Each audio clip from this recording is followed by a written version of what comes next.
Mandvi chamber of commerce and industries, Mandvi merchant association અને માંડવી સર્વાંગી વિકાસ પરિષદ એમ માંડવીની 3 અગ્રીમ સંસ્થાના ઉપક્રમે માંડવીમાં તાજેતરમાં સાયબર ક્રાઇમ જાગૃતિ સેમિનાર યોજાયો હતો. માંડવી ચેમ્બર ઓફ કોમર્સના હોલમાં માંડવી ચેમ્બર ઓફ કોમર્સ અને માંડવી સર્વાંગી વિકાસ પરિષદના પ્રમુખ વાડીલાલભાઈ દોશીએ દીપ પ્રગટાવીને સેમિનારને ખુલ્લો મૂકતા જણાવ્યું હતું કે સાયબર ફ્રોડ અટકાવવાની જવાબદારી કેન્દ્ર સરકાર અને રિઝર્વ બેંકની છે.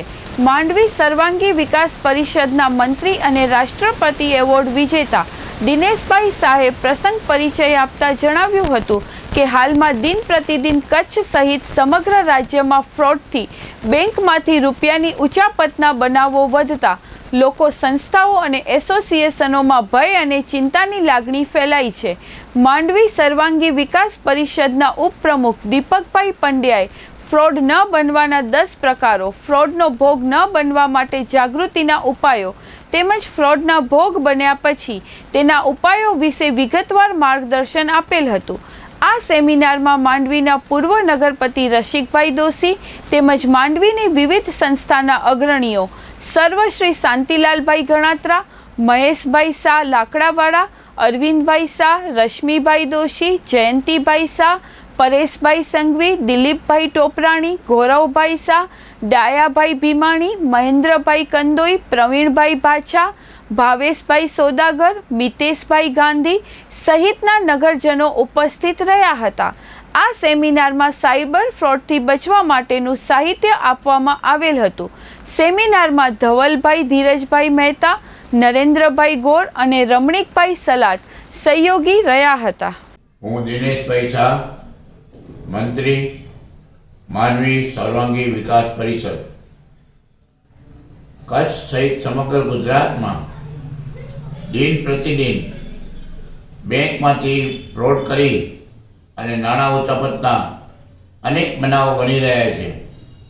તેના કારણે લોકો, સંસ્થાઓ અને એસોસિએશનોમાં ભય અને ચિંતાની લાગણી ફેલાઈ છે.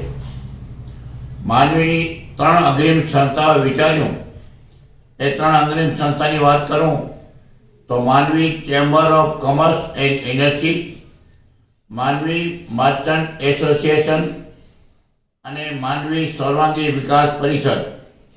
આ 3 સંસ્થાના સંયુક્ત ઉપક્રમે તાજેતરમાં રવિવારના દિવસે દેવ દિવાળીના પવિત્ર દિવસે માંડવીના ચેમ્બર ઓફ કોમર્સના હોલમાં એક સેમિનારનું આયોજન કરવામાં આવેલ હતું. આ સેમિનારમાં માંડવીના લોકો, માંડવીની સંસ્થાઓ અને માંડવીના એસોસિએશનને આમંત્રણ આપવામાં આવેલ હતું. ફ્રોડના બનાવો દિન પ્રતિદિન પ્રમાણ વધતું જાય છે. માંડવીમાં પણ એક મહિલા તબીબના પૈસા ઉપડી ગયા, એ અંગૂઠાની છાપથી ઉપડી ગયા.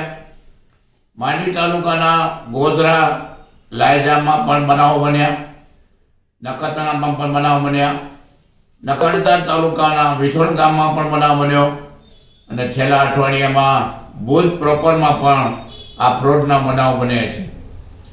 જેના કારણે લોકોની નાણાંમાંની સલામતી રહી નથી.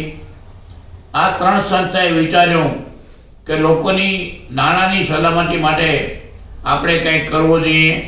લોકોને જાગૃત કરવાની જરૂર છે અને જાગૃત કરવા માટે આ 3 સંસ્થાએ આ એક સેમિનારનું આયોજન કર્યું.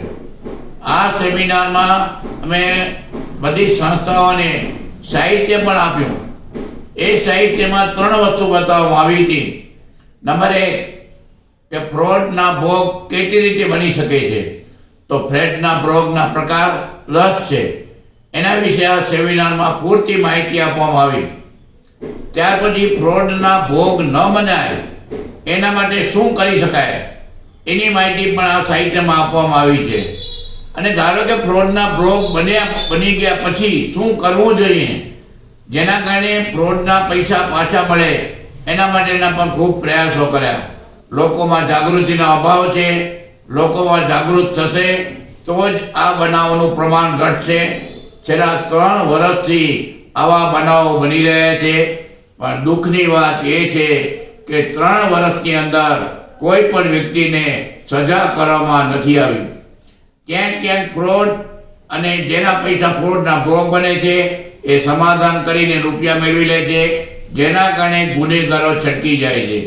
તો એ બધાને વિનંતી કરું છું, નગરજનો, સંસ્થાઓ, એસોસિએશનો જાગૃત બને અને લોકોને જાગૃત બનાવે. આજે ફ્રોડનો બીજો એક પ્રકાર બન્યો છે કે કંકોત્રી મોકલે છે અને કંકોત્રીમાં એપીકે ફાઇલ હોય છે. તો બધાને વિનંતી કરું છું કે લગ્નની કંકોત્રી જો વોટ્સએપમાં આવે તો તમે ખોલજો, અને વોટ્સએપમાં ના આવે ને એપીકે ફાઇલમાં આવે તો કોઈ પણ અજાણી ફાઇલ ન ખોલવા વિનંતી છે.